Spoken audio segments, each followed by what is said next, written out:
Welcome to APR Supply's Tech Tips for the Pros. Today we're going to be discussing proper installation of the venting for this gas furnace.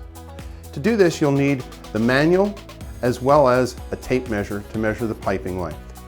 Remember, it's the responsibility of the installer to properly vent and safely vent these gas furnaces. The first thing to do is choose the right vent termination location.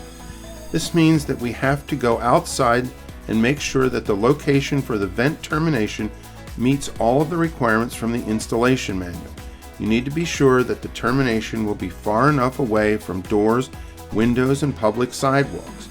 The clearance from the termination to any window, door, or air inlet will change depending on if it is a one-pipe called power vent installation or a two-pipe called direct vent installation.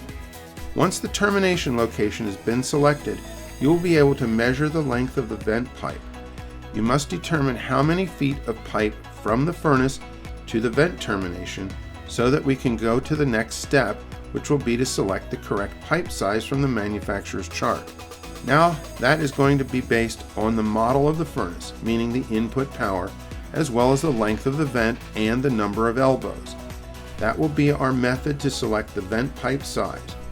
Now we have to get to the manufacturer's installation manual that came with the furnace and to double check that we're selecting the right size vent. When we install this vent, we need to follow the rules for proper installation. When using PVC pipe, always use primer first, then glue.